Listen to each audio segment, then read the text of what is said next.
Yeah, from that point on, it just started this like obsession with Hawaii. I'd go on Google Maps, I'd follow all these photographers and filmmakers who were based in Hawaii, and I was just like, I have to go there. It started out with when I watched this film when I was 14 years old called Soul Surfer. Based on a true story, it's about a girl who gets her arm cut off by a shark.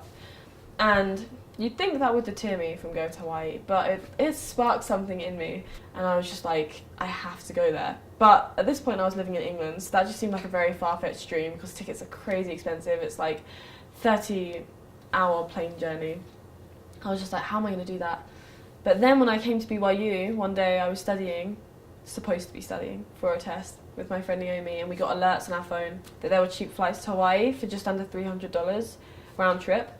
And so there and then I was like, right, this is a sign, I'm going to do it. And so I just booked the tickets, no clue of who I was going to stay with or what we were going to do or anything like that, but I was like, if I book the ticket, then I'll make things happen. We rented a car because we wanted to be able to travel around Oahu. All the problems on our trip mostly had to do with the car. One day we were just driving on the main highway, and the lady in front of us slammed on her brakes, so I had to slam on my brakes, but I didn't slam quite hard enough, and the front of the car just bumped into the back of her car.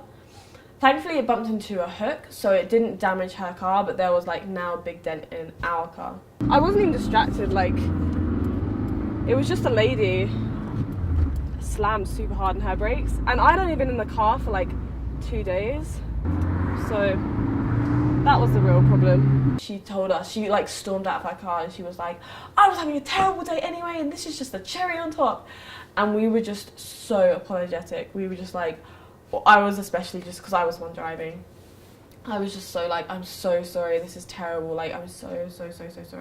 She was like, where are you guys even from? And we were like, England.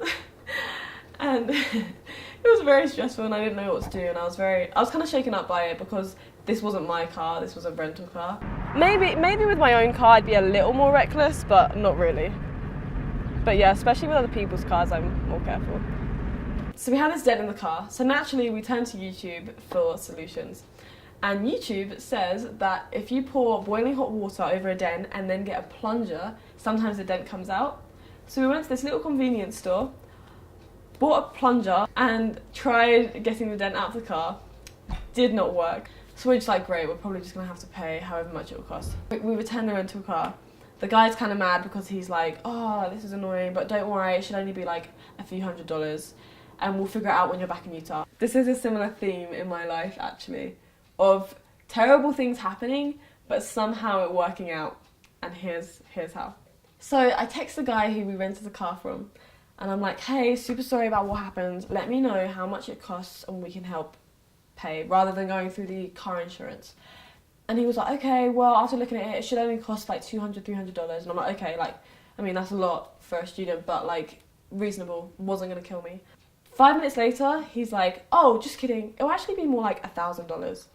And I'm like, what? Like, I don't have $1,000 just sitting around.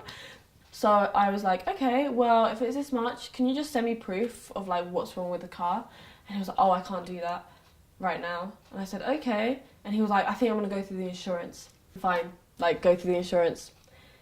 And that event happened almost a year ago, and to this day, we have not heard from him since.